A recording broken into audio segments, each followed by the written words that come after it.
Ya,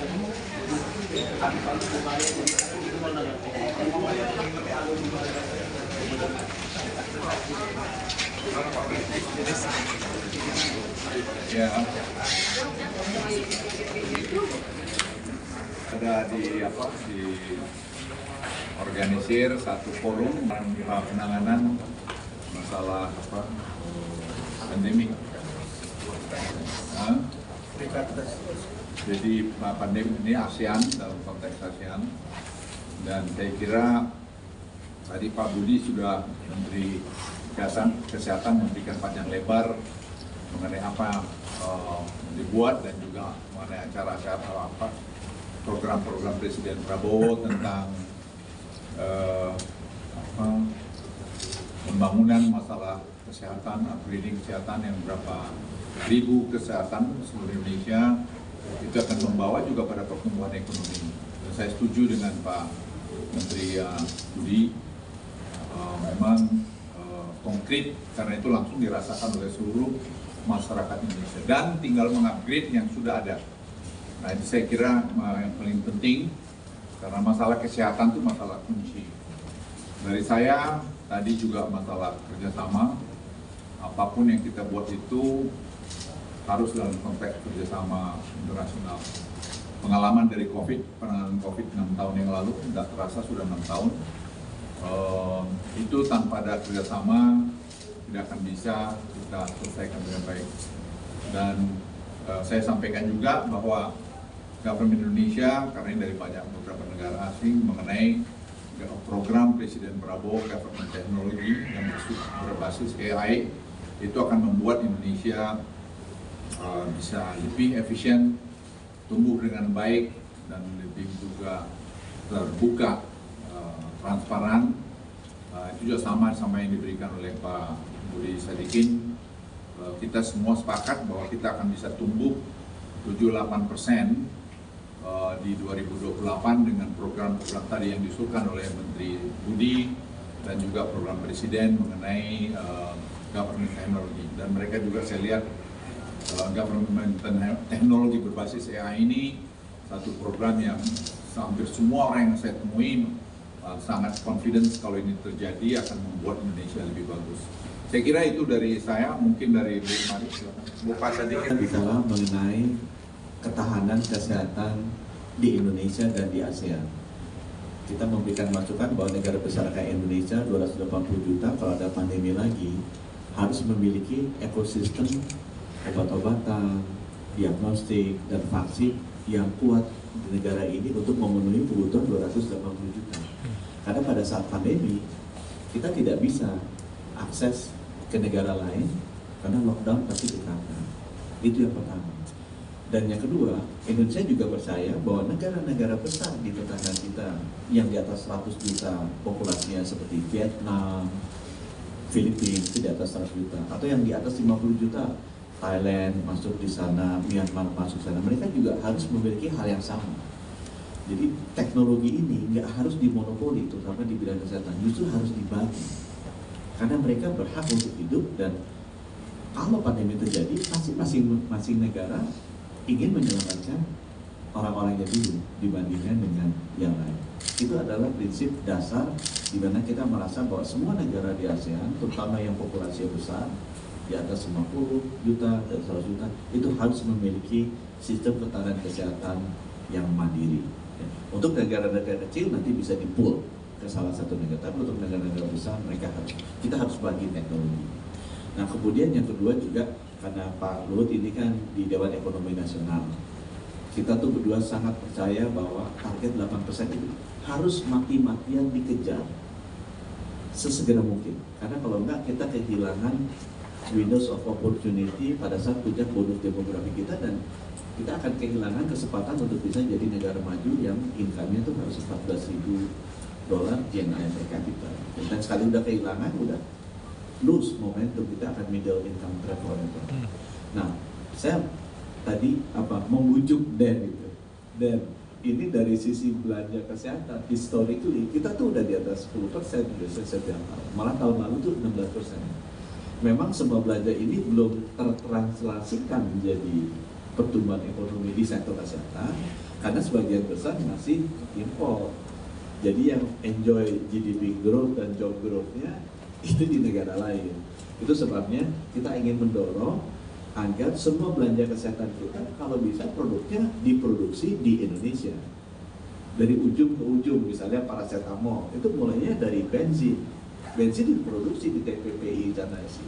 Tapi bensin jadi kumin itu nggak ada di Indonesia hilirisasinya. Kumin jadi fenol nggak ada juga di Indonesia. Baru fenol jadi paracetamol. Jadi kalau semua rantai produksi atau hilirisasi ini bisa dibikin di Indonesia, belanja yang 12%, 13% itu bisa ditranslasikan jadi GDP di sektor kesehatan. Kita ngomong juga misalnya tadi darah, sama hilirisasinya. Misalnya darah diambil jadi plasma, plasma diambil jadi albumin, albumin jadi IVIG, imunoglobulin jadi faktor A, faktor. Dan itu juga kita butuhkan, kita belanja, kita beli, tapi import semua. Padahal darahnya kan sumber daya alam nomor 4 terbesar dunia kan Indonesia, karena populasinya besar. Dan itu Pak Luhut juga yang bantu dibikin pabrik plasma pertama kali itu, dan sudah jadi. Tinggal nunggu izinnya, mudah-mudahan 2027 bisa produksi 600.000 liter per hari, kita nggak usah import lagi. Nah ini contoh-contoh yang saya sampaikan, dan yuk tolong kesehatan nih gitu. Ini historically udah di atas 10% nih, kalau ini bisa dibantu, kan ini mesti integrasi sama industri, perdagangan, BRIN, segala macam, kita bisa berkontribusi lah untuk mencapai angka 8% ini. Terima kasih Pak Luhut, mudah-mudahan sehat selalu. Saya tambahin saja mengenai perspektif dari kerjasama ASEAN ya, dan mungkin juga untuk menyebut pihak-pihak yang bekerjasama dengan Dewan Ekonomi Nasional dalam menyelenggarakan pertemuan ini antara praktisi dan antara juga ada beberapa yang dari international organization dan juga dari pemerintah, dari Kementerian Kesehatan dan lain-lain untuk membahas topik penting bagaimana kita membangun ketahanan kesehatan di masing-masing negara, tetapi dengan kerjasama secara kawasan, di mana kita tentunya ada di kawasan ASEAN, dan bagaimana kita bisa membangun persiapan kita bila mana akan ada pandemi kemudian, dan meningkatkan vaksin manufacturing, karena pengalaman COVID kan menunjukkan bagaimana akses vaksin itu menjadi isu penting. Dan kita di sini ada juga perwakilan dari Afrika. Kita ingin juga belajar dari kawasan lain bagaimana mereka melakukannya. Ada dari Afrika, dari Latin Amerika tidak ada, tetapi banyak yang punya cerita juga mengenai Latin Amerika. Jadi mungkin 3 hal saja mengenai ASEAN, kerjasama ASEAN. Dan mengapa kita harus membahasnya ini sekarang? Jangan tunggu sampai pandemi berikutnya baru kita panik lagi gitu. Pada saat kita masih dalam keadaan yang belum ada pandemi, kita harus persiapkan diri. Kalau enggak, lupa lagi. Ya, ini udah 6 tahun ya Pak sejak COVID. Itu saja orang sudah mulai lupa bagaimana dahsyatnya dampak suatu pandemi global itu kepada perekonomian, kepada sosial, kepada semua hal yang penting. Jadi ASEAN perlu membangun kerjasama dan menentukan apa yang harus dilakukan di level nasional dan apa yang harus dikerjasamakan di ASEAN. Mungkin 3 hal ya, dari segi permintaan untuk vaksin ya, karena dari segi populasi total ASEAN itu 650 juta orang ya. Jadi dari segi demand yang bisa diciptakan untuk di vaksin manufacturing itu penting. Bisa saja mata rantai vaksin manufacturing itu berada di masing-masing negara. Tapi yang penting bagaimana kita membangun sistem rantai pasok yang kuat secara regional dan bisa diakses secara regional ya. Nah, ini ada aspek bagaimana menggabungkan permintaannya dan aksesnya pada saat diperlukan. Di sini ada aspek regulasi juga, kerjasama antara regulator supaya obat atau vaksin yang sudah diproduksi di masing-masing negara itu bisa cepat didistribute ke semua ASEAN. Ya, jadi ini memerlukan apa yang disebut sebagai mutual recognition agreement antara negara ASEAN. Dan tentunya bagaimana kita melakukan kerjasama untuk membangun kapasitas kita bersama, bukan saja di produksinya, tapi tadi Pak Luhut di pembukaannya menegaskan joint research, ya, membangun capacity dari segi research maupun dari segi SDM di dalam bentuk health workers. Ini juga memerlukan mutual recognition agreement antara health workers yang ada di ASEAN. Dan semua ini sudah ada di dalam program ASEAN. Jadi yang penting nanti yang akan kita bahas bagaimana ASEAN mengimplementasi apa yang sudah menjadi perjanjian ataupun komitmen ya, dan apa yang bisa dilakukan mulai saat ini supaya kita siap ya, jangan tunggu the next pandemic untuk kita panik dan tidak siap menanganinya. Mungkin itu saja tambahan dari saya. Di sini ada CSIS, ada Global Health Diplomacy, and regional vaccine manufacturing collaborative. So kita ada banyak pihak yang akan membantu kita memikirkan semua hal ini.